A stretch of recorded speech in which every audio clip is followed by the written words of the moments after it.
Hello students, welcome to Study Alpha. My name is Shivendu Jasvi. तो चलिए आज हम लोग स्टार्ट करते हैं क्लास 10th लेक्चर नंबर 3। तो हम लोग पढ़ रहे थे, लास्ट टाइम हमने डिस्कस किया था इलेक्ट्रिसिटी चैप्टर में ओम्स लॉ के बारे में, और हमने साथ साथ पढ़ा था रेसिस्टेंस और रेसिस्टिविटी के बारे में भी। ठीक है, तो आज के लेक्चर में हम लोग डिस्कस करेंगे कॉम्बिनेशन ऑफ रेसिस्टर्स, कैसे रेसिस्टर को हम सीरीज में और पैरेलल में कंबाइन करते हैं, और इसके साथ साथ हम लोग क्वेश्चन भी प्रैक्टिस करेंगे कि किस टाइप के क्वेश्चंस प्रीवियस ईयर में पूछे गए सीबीएसई द्वारा, और हमारे एनसीईआरटी में जो क्वेश्चंस हैं उन्हें हम कैसे सॉल्व कर सकते हैं आसानी से। ठीक है, तो चलिए हम लोग लेक्चर स्टार्ट करते हैं। सबसे पहले कुछ बेसिक इंफॉर्मेशन हम लोग देख लेते हैं बच्चे। ठीक है, क्लासेज जो आपकी चल रही हैं स्टडी अल्फा यूट्यूब चैनल पे, जो क्लासेज आपको मिल रही हैं वो कब कब मिल रही हैं। तो क्लास 10th की क्लास जो है वो रिकॉर्डेड मोड में आपको मंडे, वेडनेसडे और फ्राइडे को देखने को मिलेगी। ठीक है, इसके साथ साथ क्लास 11th के बच्चे, अगर आपके फ्रेंड्स, आपके आसपास कोई आपके भाई बहन है कोई, तो उन्हें शेयर करिए कि क्लास 11th भी जो है मंडे, वेडनेसडे और फ्राइडे में देखने को मिलेगा। और क्लास 12th के बच्चे, अगर आपके कांटेक्ट में कोई हैं, आपके बड़े भाई बहन हैं या आसपास कोई हो, तो उन्हें बताइए कि स्टडी अल्फा यूट्यूब चैनल पे बहुत सही तरीके से, शानदार तरीके से पढ़ा रहे हैं सर, और ट्यूसडे, थर्सडे और सैटरडे को फिजिक्स की लेक्चर आपको देखने को मिलेगी। इसके अलावा बायोलॉजी, मैथ्स, केमिस्ट्री, डिफरेंट के बहुत सारे सब्जेक्ट जो हैं, डिफरेंट डिफरेंट टीचर्स बहुत ही शानदार तरीके से पढ़ा रहे हैं। तो आप उन लेक्चर्स का भी एंजॉय करें और बहुत अच्छे तरीके से पढ़ाई करके आप अपने एग्जाम्स में नंबर अच्छे ला सकते हैं। ठीक है, तो चलिए ये बेसिक इंफॉर्मेशन हो गया। इसके साथ साथ हम लोग जल्द ही स्टार्ट करने वाले हैं previous year practice session, specially class 10th और 12th को ध्यान में रखते हुए। ठीक है, तो क्लास 10th और 12th के लिए हम लोग लेकर आ रहे हैं previous year question practice session specially, जिसमें हम लोग एनालिसिस करेंगे हर एक चैप्टर पे बहुत सारे क्वेश्चन, कैसे हम क्वेश्चन को सॉल्व कर सकते हैं, किस टाइप की क्वेश्चन सीबीएसई हमसे पूछना पसंद करती है हर एक चैप्टर में, इसके बारे में भी हम लोग डिस्कस करेंगे। ठीक है, चलिए तो आते इसके बाद बच्चे हम लोग कि सर एक बात बताओ, जो पीडीएफ आप अभी लेके बैठे हो, जो हमें पढ़ाएंगे आप, जो नोट्स बनवाओगे, इसे हम कैसे पा सकते हैं। तो इसे पाने के लिए, इसे डाउनलोड करने के लिए आपको हमारे टेलीग्राम चैनल को ज्वाइन करना पड़ेगा।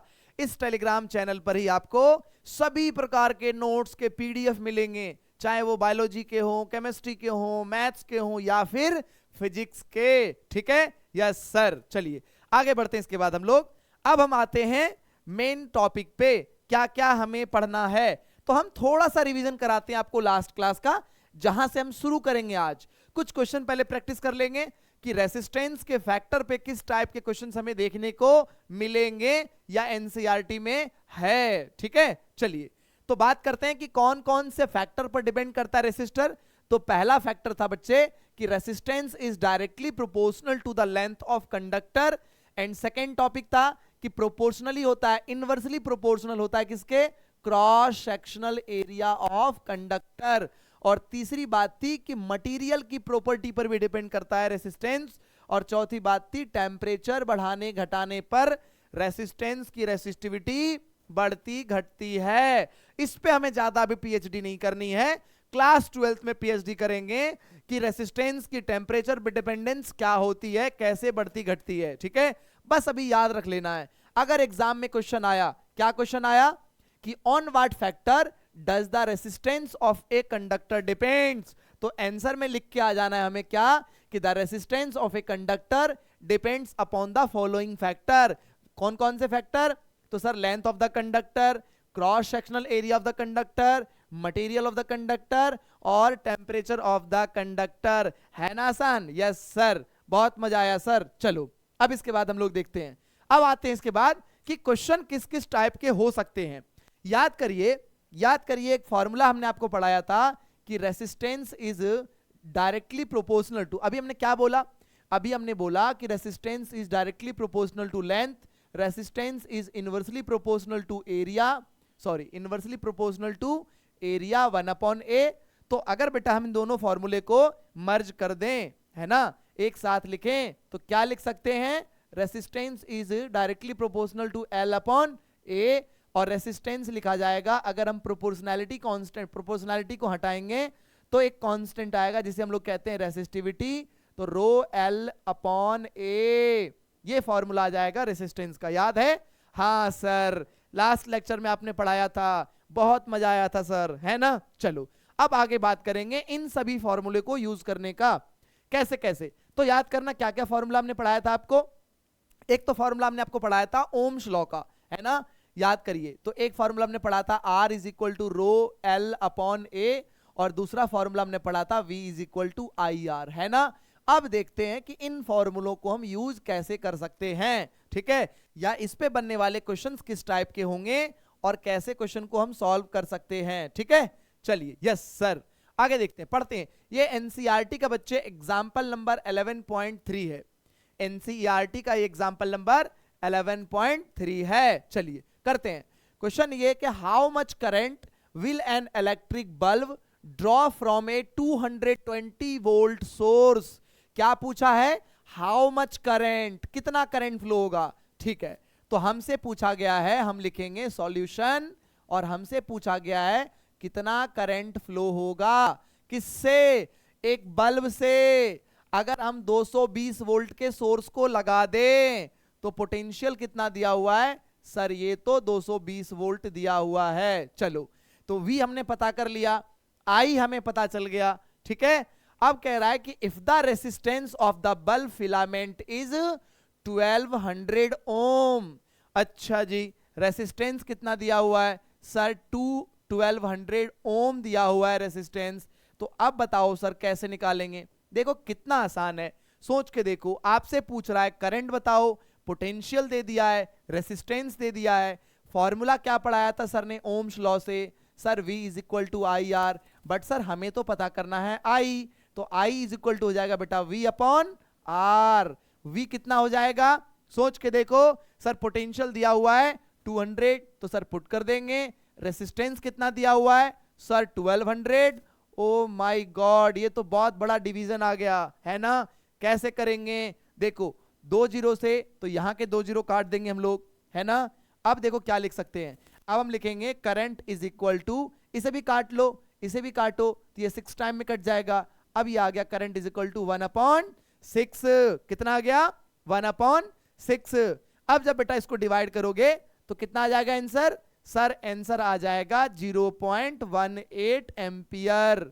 हाँ सर, बिल्कुल सर, ये तो बहुत आसान है सर। तो बेटा हमने ए पार्ट जो है सॉल्व कर लिया, क्लियर है ये। चलिए अब हम बात करते हैं बी पार्ट पे। बी पार्ट को हम कैसे सॉल्व कर सकते हैं, ठीक है। चलिए अब देखते हैं बी पार्ट में क्या कहा है। How much current will an electric heater. अच्छा, फिर से पूछा है आपसे, बी पार्ट में फिर से पूछा है कितना करंट होगा, ठीक है। तो how much current will an electric heater coil draw from 220 volt source if the resistance of the heater coil is 100 ओम। ये भी आसान है, देखो क्या क्या दिया हुआ है सर। V दिया हुआ है 200, हाँ सर, और क्या दिया हुआ है सर? रेसिस्टेंस भी दिया हुआ है 100 ओम। कितना दिया हुआ है? रेसिस्टेंस दिया हुआ है सर 100 ओम। और सर अभी फॉर्मूला लगाया था सर आपने करंट निकालने का, क्या निकाला था sir? I is equal to V upon R। हाँ सर, बिल्कुल, ये तो आसान है सर, बिल्कुल आसान है सर। V की वैल्यू कितनी दी हुई है सर? 200 वोल्ट, तो सर पुट कर दो, हमने रख दिया 200 वोल्ट। और R कितना दिया हुआ बेटा? R दिया हुआ है सर 100, यानी ये तो 2 टाइम्स में कट जाएगा। तो बेटा आंसर कितना आया सर? ये तो 2 एम्पियर आ गया सर। कितना आया आंसर बेटा? ये तो सर 2 एम्पियर आ गया। ओहो हो, मैंने तो गलती कर दिया एक, है ना। क्या गलती कर दिया हमने इसे 200 लिख दिया, जबकि ये क्या था? मुझे तो मिटाना पड़ेगा इसे। ओहो हो, ये तो गलती हो गया, है ना सर। ये तो गलती कर दिए हो सर, हमारा तो आंसर ही मैच नहीं करेगा। लो सर ने मिटा दिया इसे। अब देखो देखो देखो देखो देखो, मैं इसे सुधार रहा हूं। हमने गलत डेटा लिख दिया, 220 वोल्ट है, कितना है? 220 वोल्ट। चलो चलो सॉल्व करते हैं सर। 220 वोल्ट को डिवाइड कर दो 100 से, एक जीरो से सर एक जीरो मार दो, और अगर एक नीचे जीरो है सर तो इसको सॉल्व करके सर आ जाएगा 2.2 एम्पियर। हाँ सर, बिल्कुल आसान है ना बच्चे। यस सर, बहुत आसान है सर, बहुत आसान है सर। ऐसे क्वेश्चन हमारे एनसीईआरटी में बिल्कुल आसान आसान क्वेश्चन दिए हुए हैं, और अभी हम लोग देखेंगे कि बोर्ड्स में भी क्वेश्चन कैसे पूछे जाते हैं। और इसके अलावा हम तो पूरी प्रीवियस ईयर की सीरीज लेकर आ रहे हैं बच्चों के लिए, जिसमें हम चर्चा करेंगे कि बोर्ड्स एग्जाम में कैसे क्वेश्चन पूछे जाते हैं, और साथ ही साथ हम ये भी पढ़ेंगे कि आने वाले बोर्ड एग्जाम में कैसे क्वेश्चन पूछे जाएंगे। हाँ सर, फिर तो बहुत मजा आएगा सर, आसान हो जाएगा, है ना? Yes sir. चलो अब इसके बाद हम करते हैं नेक्स्ट क्वेश्चन पे डिस्कशन। चलो देखते हैं।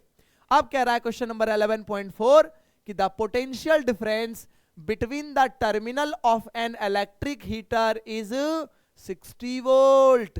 चलो क्या दिया हुआ है सर? सबसे पहले जो दिया हुआ है लिख दो। क्या दिया हुआ है बेटा? देखो तो सर गिवन है कि एक इलेक्ट्रिक हीटर के पोटेंशियल का डिफरेंस कितना है सर? 60 वोल्ट। टर्मिनल के पोटेंशियल का डिफरेंस कितना है सर? 60 वोल्ट। जब 60 वोल्ट है when it draws a current 4 ampere. जब बेटा ये 60 वोल्ट है तो उसमें करंट कितना फ्लो हो रहा है? 4 एम्पियर। आपसे क्या पूछा है? What current will the heater draw if the potential difference is increase to. ओ हो, ये क्या पूछ लिया इसने ये पूछ लिया हमसे कितना करंट आएगा। सोच के देखो क्या पूछा है, कितना करंट आएगा। चलो मैं इसको अलग कलर से लिखता हूं, है ना? इसको अलग कलर से लिखते हैं। क्या पूछ लिया इसने पूछा कितना करंट आएगा अगर इस पोटेंशियल को बढ़ाकर कर दें कितना? 120 वोल्ट। चलो ये बात समझने वाली बात है। ऐसे क्वेश्चन में बच्चे फंस जाते हैं कि पता नहीं क्या निकालने के लिए इसने पूछ लिया है। समझिए इसको आसानी से, बहुत आसानी से। सर ये कह रहा है कि एक हमारे पास जो है इलेक्ट्रिक हीटर है जिसको 60 वोल्ट का सप्लाई हमने दिया, तो इसमें 4 एम्पियर का करंट फ्लो हुआ। अगर हमने पोटेंशियल बढ़ाकर 120 कर दिया है तो बताओ करंट कितना फ्लो होगा? यही पूछा है ना? हाँ सर। कैसे निकालेंगे सर? आपने तो पढ़ाया था ओम्स लॉ होता है V अपॉन R। सर ये बताओ अगर हमें ये I पता करना है तो V तो हमें पता है, यहां से R कैसे निकालें सर? तो बेटा एक बात ध्यान रखना, जब आप सर्किट में जब आप सर्किट में करंट बढ़ाओगे, पोटेंशियल बढ़ाओगे, घटाओगे भी, रेसिस्टेंस चेंज नहीं होता है। रेसिस्टेंस हमेशा क्या होगा? कांस्टेंट होगा, क्योंकि आपने डिवाइस थोड़ी बदला है। तब भी आपने हीटर लगाया था, अब भी हीटर लगा हुआ है, तो रेसिस्टेंस क्या होगा? सेम रहेगा। तो क्यों ना हम यहां से रेसिस्टेंस निकालने के लिए कैलकुलेशन करें? हाँ सर। चलो देखो बेटा, तो V पता है, I पता है, अगर हम यहां से R निकालें तो क्या हो जाएगा सर? V upon I। बेटा V कितना है सर? 60 वोल्ट। I कितना है सर? 4 एम्पियर। हाँ सर, ये तो 15 टाइम्स में कट जाएगा। हाँ सर। कितना आ गया बेटा रेसिस्टेंस? सर 15 ओम रेसिस्टेंस आ गया। ठीक है? Yes sir. बहुत मजा आया सर, है ना? चलो अब देखो इस क्वेश्चन को हम कर लेंगे आराम से, बहुत आराम से हो जाएगा। क्यों? क्या दिया हुआ था? अगर आपने पोटेंशियल बढ़ा के कर दिया 120 वोल्ट तो पूछा था ना करंट, हमें तो रेसिस्टेंस मिल गया है कितना सर? 15 ओम। अब बेटा इसको अगर आप सॉल्व करोगे तो 8 टाइम्स में ये कट जाएगा। हाँ सर। तो आंसर कितना आया बेटा? 8 एम्पियर। Yes sir. बहुत मजा आया सर, ये तो आसान क्वेश्चन था सर, है ना? ऐसे आप इसे सॉल्व कर सकते हैं, है ना? बहुत आसान। यस सर, आपने बहुत आसान कर दिया सर। ठीक है, चलिए अब आते हैं इसके बाद नेक्स्ट क्वेश्चन पे, एग्जांपल नंबर 11.5। देखो कैसे करेंगे 11.5। क्या पूछा इसने कहा है कि resistance of a material wire of length 1 metre. चलो सबसे पहला काम ये करना है, जब भी आप क्वेश्चन सॉल्व करें तो जो गिवन डेटा है उसे लिखें, ताकि आइडिया लगेगा क्या कैलकुलेट करना है, कौन सा फॉर्मूला लगाया जा सकता है। ठीक है, तो सबसे पहले हम लोग क्या करेंगे, जो डेटा दिया हुआ है उसे लिखेंगे। Yes sir. तो बेटा लेंथ कितना दिया हुआ है, हम लिखेंगे सॉल्यूशन और अब लिखेंगे डेटा। सर लेंथ दिया हुआ है 1 मीटर। रेसिस्टेंस कितना दिया हुआ है, सर रेसिस्टेंस दिया हुआ है 26 ओम। ये क्या दिया हुआ है सर, ये टेम्परेचर दिया हुआ है, तो टी दिया हुआ है 20 डिग्री सेल्सियस। Okay sir. अब देखो कह रहा है कि diameter of the wire, wire जो लगाया गया है उसके वायर का डायमीटर कितना है 0.3 mm। कितना दिया हुआ बेटा, mm में दिया हुआ है डायमीटर। अच्छा सर mm क्या होता है बेटा, mm होता है मिलीमीटर। क्या होता है, मिलीमीटर।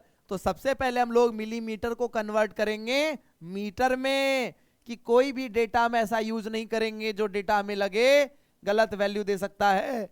तो हम डायमीटर को लिख लेंगे मीटर में। तो कैसे लिखेंगे सर, 0.3 मिलीमीटर से जब भी मीटर बनाना हो 10⁻³ मल्टीप्लाई कर देते हैं। हाँ सर।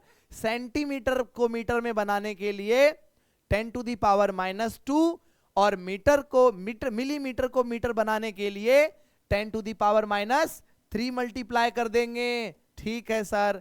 आगे पढ़ते हैं बेटा। What will be the resistivity of the metal at that temperature. क्या पूछा है सर, पूछा है रेसिस्टिविटी बताओ। क्या पूछा है, रेसिस्टिविटी बताओ इस टेम्परेचर पर कितना होगा। चलिए अब सबसे पहले हम बात करते हैं कौन सा फॉर्मूला लगेगा यहां पर। ठीक है, तो अगर हम फॉर्मूले की बात करें तो सर ने आपको एक फॉर्मूला पढ़ाया R is equal to rho into l divided by a. अब जरा सोच के देखिए इस फॉर्मूले में क्या क्या पता है। सर हमें R पता है क्योंकि रेसिस्टेंस गिवन है। सर हमें लेंथ भी पता है, सर ये लेंथ दिया हुआ है। बट जरा सोच के देखो एरिया तो नहीं पता है। बट बेटा अगर हम वायर की बात करें, अगर मान ले कि एक वायर है तो इसका जो डायमीटर होगा वो कैसा, यानी इसका शेप जो होगा बेटा वो कैसा होगा। सर इसका शेप तो हो जाएगा सिलेंड्रिकल। बट अगर हम इसके टॉप मोस्ट की बात करें तो वो एक सर्कुलर दिखेगा हमें। कैसा दिखेगा, सर्कुलर दिखेगा।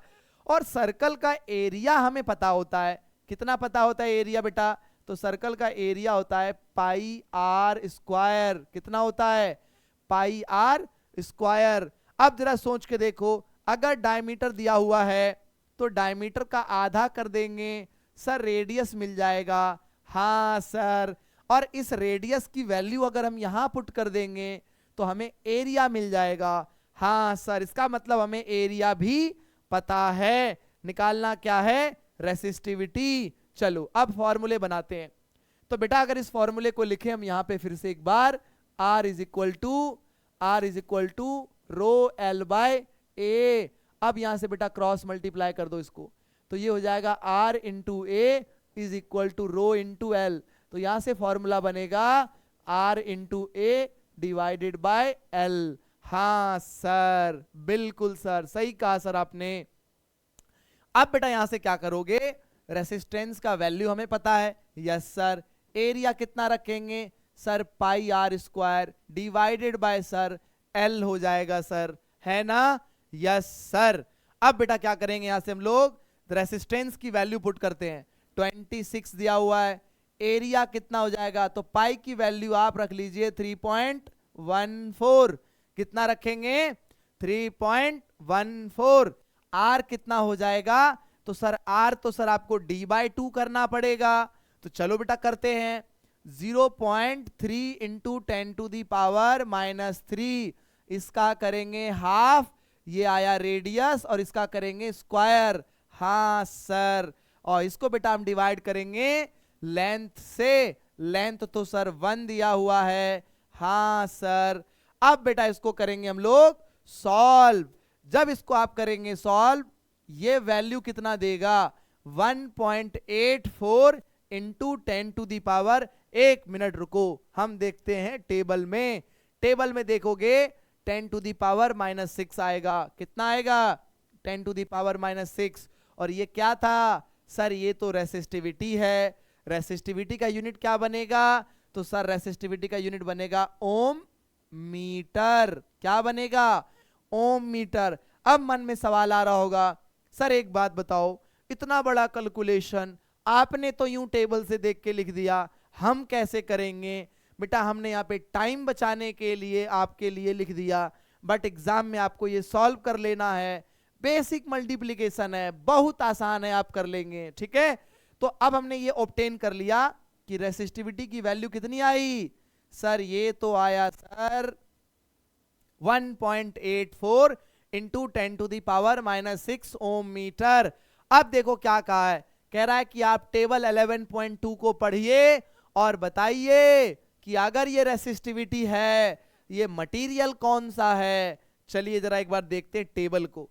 टेबल में अगर आप देखेंगे तो कौन सा मटेरियल है, देखो बेटा यहां पे देखो, कलर मैंने कौन सा लिया, हाँ यहां पे अगर आप देखेंगे तो ये मटेरियल देखिए, इसका रेसिस्टिविटी कितना है 1.84 इंटू 10⁻⁻6, और ये मटेरियल है बेटा मैग्नीज। कौन सा मटेरियल है, मैग्नीज मटेरियल है, जिसका रेसिस्टिविटी होता है 1.84 इंटू 10⁻⁻6। ठीक है, चलिए हाँ सर, अब मजा आया सर, हमें बहुत मजा आया सर। चलो अब हम इसके बाद बात करते हैं रेसिस्टेंस को कनेक्ट कैसे किया जाता है सीरीज में और पैरेलल में। ठीक है, तो सीरीज और पैरेलल कॉम्बिनेशन की बात करें, एक बार देख लेते हैं हम दोनों को कैसे कनेक्ट किया गया है। ठीक है बच्चे, यस सर। चलो अब देखते हैं, ये आप देख सकते हैं ये सीरीज कॉम्बिनेशन है। कैसा कॉम्बिनेशन है बेटा,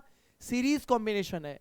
अब मैं आपको समझाऊंगा अभी कि सीरीज और पैरेलल में क्या अंतर है। ठीक है, बस ये याद रखिए कि सर ये जो आपने फोटो दिखाया है ये सीरीज कॉम्बिनेशन है, और ये जो फोटो सर आपने दिखाया है ये पैरेलल कॉम्बिनेशन है। हाँ सर, ठीक है। चलिए आगे हम बात करते हैं क्या अंतर होता है, कैसे पहचान लिया सर आपने। तो अब सबसे पहले हम देखते हैं यहाँ पे सीरीज कॉम्बिनेशन को। ठीक है, बेसिक बातें करेंगे हम लोग, बहुत सिंपल सिंपल छोटी छोटी बातें करेंगे। ठीक है, चलो हमने बेटा माना 3 रेसिस्टर है हमारे पास, तो हमने ये बात कर लिया था कि रेसिस्टेंस को जो है हम लोग ऐसे रिप्रेजेंट करते हैं R1। ठीक है, एक दूसरा रेसिस्टर है हमारे पास जिसका नाम है R2, एक तीसरा रेसिस्टर है जिसका नाम है R3। यस सर, तो बेटा 3 रेसिस्टर है हमारे पास, इन तीनों को आपस में कनेक्ट करना है। तो कैसे कनेक्ट करेंगे, ध्यान से सुनना, हम इन तीनों को कनेक्शन की बात कर रहे हैं। ठीक है, यस सर। देखो ध्यान से, हमने उठाया R1 को और यहां पे रख दिया बेटा ऐसे, तो ये हो गया R1। ठीक है, हम इसे अलग से कनेक्शन करके दिखाते हैं आपको। ठीक है, कैसे कनेक्ट करते हैं सर, चलो देखो ध्यान से, हमने यहां पे उठाया R1 और हमने R1 को रखा इस तरीके से। ठीक है बेटा, अब ध्यान से सुनना, जब आप किसी रेसिस्टर को आपस में जोड़ें और रेसिस्टर का जंक्शन जो है एक कॉमन पॉइंट हो, क्या हो, कॉमन पॉइंट हो, उसे हम कहते हैं सीरीज कॉम्बिनेशन। क्या कहते हैं, सीरीज कॉम्बिनेशन। यानी अब देखना, हम यहां से क्या करेंगे, एक दूसरे रेसिस्टर को हम जोड़ रहे हैं। ठीक है, दिस इज कॉल्ड R2। अब देखो R1 और R2 एक कॉमन पॉइंट पे जुड़ रहे हैं, है ना। हाँ सर, अब बेटा यहां से हम एक तीसरे रेसिस्टर को जिसका नाम हमने दिया था R3, इसे भी हमने जोड़ दिया। अब देखो R2 R3 से एक अलग कॉमन पॉइंट से जुड़ा हुआ है। R3 का R1 से कोई लेना देना नहीं है, लेकिन R2 R1 से और R3 R2 से जुड़ा हुआ है। अब इस सर्किट में हम लगाते हैं एक सेल जिससे हम फ्लो कराएंगे करंट। ठीक है बेटा, यस सर। तो हमने लगाया सर्किट में सेल, बड़ा वाला डंडा पॉजिटिव, छोटा वाला डंडा नेगेटिव। तो इस तरीके से सर्किट अगर आपके पास गिवन हो तो क्या समझेंगे आप इसे, सर ये तो सीरीज कॉम्बिनेशन की बात हो गई। ठीक है, यस सर। अब सुनो ध्यान से, अब सुनो ध्यान से, अगर हमने बेटा एक बैटरी लगा दिया इस सर्किट में तो इसमें I अमाउंट का करंट फ्लो होगा इधर की तरफ।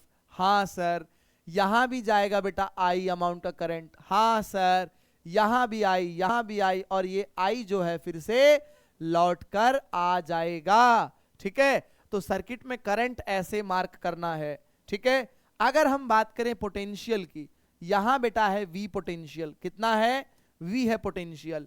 अगर हम बात करें पोटेंशियल की तो इस रेसिस्टर के अक्रॉस पोटेंशियल हो जाएगा V1, इसके अक्रॉस हो जाएगा V2 और इसके अक्रॉस हो जाएगा V3। ठीक है, कितना हो जाएगा V1, V2 और V3। सर ये बताओ, आपने बताया कि करंट सेम होगा बट पोटेंशियल अलग अलग होगा तब जब रेसिस्टर को जोड़ेंगे सीरीज कॉम्बिनेशन में। हां सर, ये तो बहुत जरूरी बात बता दिया सर आपने। देखो हमने आपके लिए नोट्स में लिख भी दिया इस बात को कि current in series combination remains the same but the voltage, जिसे सर कह रहे हैं पोटेंशियल डिफरेंस, ये डिस्ट्रीब्यूट हो जाएगा। क्या हो जाएगा? डिस्ट्रीब्यूट हो जाएगा सर। हां सर, तो देखो क्या कहना चाह रहे हैं सर। सर ने ये कहा कि बैटरी से हमने दिया V पोटेंशियल, लेकिन R1 ने खा लिया V1, R2 ने खा लिया V2 और R3 ने खा लिया V3। टोटल खत्म हो गया। गया कितना था सर? V गया था। बट V1, V2 और V3 में ये डिस्ट्रीब्यूट हो गया। हां सर। बेटा आप जरा सोच के देखो कि मैंने ओम्स लॉ में क्या फॉर्मूला पढ़ाया था? सर आपने पढ़ाया था V is equal to I R. क्या पढ़ाया था sir? V is equal to I R. तो बेटा अगर मैं मानूं कि ये नेट पोटेंशियल है, ये क्या है? ये सर्किट का नेट पोटेंशियल है। क्या है सर? ये नेट पोटेंशियल है ना? हाँ सर, ये V1, V2 और V3 में डिस्ट्रीब्यूट हो गया। तो क्या सर लिख सकते हैं हम I into R is equal to I R one plus I R two plus I R three. कैसे सर? बेटा ऐसे लिखा हमने। V1 कितना पोटेंशियल हो जाएगा? तो बेटा I तो सेम है बट R1 अलग होगा। V2 कितना हो जाएगा? I तो सेम है बट R2 अलग हो जाएगा। V3 कितना हो जाएगा? I तो सेम है बट R3 अलग हो जाएगा। यहां से हम क्या करेंगे? देखो I और ये हो जाएगा बेटा R is equal to I R1 plus I R2 plus I R3। हमने निकाल लिया I तीनों जगह से कॉमन। ये हो गया R1 plus R2 plus R3। यहां फॉर्मूले में है I इंटू आर। अब देखो बेटा यहां से R, सॉरी कहते हैं हमने गलत कर दिया, ये होगा I इंटू आर। I ने मारा I को, तो ये जो R है ना बेटा, ये तो नेट पोटेंशियल था, ये R नेट हो जाएगा, या इसे आप कह सकते हैं R इक्विवेलेंट। क्या कहते हैं? R इक्विवेलेंट, जिसका मतलब होता है total resistance of the circuit. क्या कहते हैं इसे? Total resistance of the circuit. हां सर, इसका मतलब है सर कि फॉर्मूला हो जाएगा कितना? R equivalent is equal to R1 R2 plus R3। हां सर, यही फॉर्मूला तो हमें स्कूल में मैम या सर ने पढ़ाया सर, बहुत मजा आया सर, है ना? हाँ सर, बिल्कुल सर, यही फॉर्मूला तो सर हमने पढ़ा था। बेटा ये फॉर्मूला याद रखना है। और बहुत जरूरी बात क्या है? दो बात है इसमें बहुत जरूरी। पहला ये कि सीरीज में करंट सेम होगा और पोटेंशियल अलग होगा। हर एक रेसिस्टर का पोटेंशियल अलग अलग लिखा जाएगा। ये बात समझ आई? Yes sir. चलो बेटा, बिल्कुल मजा आया। Yes sir. चलो अब ये बात हमें समझ में आ गई, फील आ गया। आते हैं नेक्स्ट लेक्चर, नेक्स्ट टॉपिक पे। अब नेक्स्ट टॉपिक है हमारा बेटा पैरेलल कॉम्बिनेशन। क्या है? ये मैंने आपको करके दिखाया जो, ये वही बातें हैं। ठीक है, अब आते हैं हम लोग पैरेलल कॉम्बिनेशन पे। पैरेलल कॉम्बिनेशन में क्या बातें होती है वो देखेंगे हम लोग अब। ठीक है बेटा, चलो। तो पैरेलल कॉम्बिनेशन आप देख सकते हैं इस तरीके से होगा। अभी हम करेंगे इसके बारे में। ठीक है, हम इसके बारे में अभी करेंगे। चलिए आइए करते हैं हम लोग हैं, देखते हैं हम लोग हैं। आर इक्विवेलेंट लिखने का फॉर्मूला हमने यहाँ पे लिख दिया है, पर देखते हैं निकाल के ये आता कैसे है। ठीक है, ये आता कैसे है। चलिए अब मान लो हमारे पास फिर से 3 रेसिस्टर है बेटा। ठीक है, ये रहा R1, ये रहा R2, ठीक है, और एक तीसरा रेसिस्टर भी है, हाँ सर, इसका नाम है R3। अब इन तीनों को आपस में जोड़ना है, लेकिन कैसे जोड़ना है सर? पैरेलल जोड़ना है। तो कैसे जोड़ेंगे पैरेलल बेटा? वो देखो कैसे जोड़ेंगे हम लोग पैरेलल। तो इन तीनों को अभी हमने जोड़ा था, कॉमन पॉइंट बनाया था हमने, एक का दूसरे से, दूसरे का तीसरे से, ठीक है। बट अगर बेटा सोच के देखो, तीनों एक ही कॉमन पॉइंट पे आके जुड़े, है ना। अगर मैं ऐसे बना दूं बेटा, तीनों का कॉमन पॉइंट एक हो जाए, क्या हो जाए? तीनों का कॉमन पॉइंट एक हो जाए। अगर तीनों का कॉमन पॉइंट क्या हो जाए? एक हो जाए। देखो R1 भी यहां आया, R2 भी आया, R3 भी आया, तीनों का अगर कॉमन पॉइंट एक हो जाए, ऐसे सर्किट को क्या कहेंगे सर? पैरेलल कॉम्बिनेशन कहेंगे। क्या कहेंगे? Parallel combination sir. इसका नाम होगा R1, इसका नाम होगा R2, इसका नाम होगा R3। हाँ सर, बिल्कुल सर, मजा आया सर, बहुत आसान हो गया सर, है ना। वाह वाह सर, बिल्कुल सर, ठीक है। चलो अब हम बात करते हैं इसके बाद कि रेसिस्टेंस इक्विवेलेंट कैसे लिखा जाएगा। हमने क्या बताया था आपको? सीरीज कॉम्बिनेशन में सर करंट सेम होता है, बट पोटेंशियल अलग अलग होता है ना। Yes sir. बट बेटा यहां पे पोटेंशियल सेम होता है। क्या होता है? Potential remains same. हाँ सर, ये तो उल्टा हो गया सर। वहां पे करंट सेम था, यहां पर पोटेंशियल सेम है। इसका मतलब करंट गेट्स डिस्ट्रीब्यूटेड। क्या हो जाएगा? करंट डिस्ट्रीब्यूट हो जाएगा। हाँ सर, ये तो सर उल्टा बात हो गया सर, है ना। Just opposite to the series combination, ठीक है। यस सर, ये बेटा बहुत जरूरी बातें हैं, ये आपको याद रखना है। सभी न्यूमेरिकल सॉल्व करते समय ये हेल्प करेगा आपको, यही टेक्निक यूज करनी पड़ेगी आपको सॉल्विंग करते समय, ठीक है। चलिए अब बात करते हैं निकालेंगे कैसे आर इक्विवेलेंट, ठीक है। आर इक्विवेलेंट निकालने का तरीका देखते हैं हम लोग, ठीक है। अब सोच के देखो, यहां से करंट फ्लो हुआ आई, यहां तक गया आई, बट आई जो है तीन हिस्सों में बटेगा। I1 जाएगा इसमें, I2 जाएगा इसमें, और I3 जाएगा इसमें। बेटा यहां से निकलेगा I3, यहां से निकलेगा I2, और यहां से निकलेगा I1, और फिर यहां से जो है तीनों आपस में जुड़कर I अमाउंट का करंट फ्लो होता हुआ एंटर कर जाएगा ऐसे, ठीक है। तो ब्रांच जो हमारा है सर्किट कुछ इस तरह से दिखेगा, ठीक है। चलिए अब हम बात करते हैं, हमने क्या कहा? हमने कहा जो टोटल करंट है वो तो तीन हिस्सों में बटेगा। किसमें किसमें? I1 में, I2 में, और I3 में। हाँ सर, ये बात तो सही है सर, बिल्कुल बटेगा सर, क्योंकि पैरेलल में करंट डिस्ट्रीब्यूट हो जाता है सर। हाँ, अब जरा सोचो ओम्स लॉ के बारे में। ओम्स लॉ कहता है कि I is equal to V upon R होगा ना। मैं यहां से अगर बेटा पुट कर दूं V अपॉन R इस I के बदले, ठीक है, और मैं इस R को लिख दूं R इक्विवेलेंट, बेटा जरा सोच के देखो क्या होगा फॉर्मूला। सर ये तो V सेम रहेगा, तो V upon R1 plus V upon R2 plus V upon R3। हाँ सर, बिल्कुल सर। अब क्या करेंगे सर? अब देखो क्या करेंगे सर। सर ने लिखा V upon R is equal to, देखो अब देखो क्या करेंगे सर। बेटा हमने यहां से तीनों का V और V कॉमन ले लिया, तो बेटा V कॉमन आ गया, तो क्या बचा sir? 1 upon R1 plus 1 upon R2 plus 1 upon R में 3, ठीक है। तो ये बेटा R इक्विवेलेंट था, क्लियर है? हाँ सर। सर इस V से V को मार दो, तो बेटा 1 अपॉन R इक्विवेलेंट का फॉर्मूला कितना आया? 1 upon R1 1 upon R2 plus 1 upon R में 3। हाँ सर, बिल्कुल सर, सही कहा सर आपने। तो बेटा इस तरह से फॉर्मूला हमारा क्या ऑब्टेन्ड हुआ आर इक्विवेलेंट का?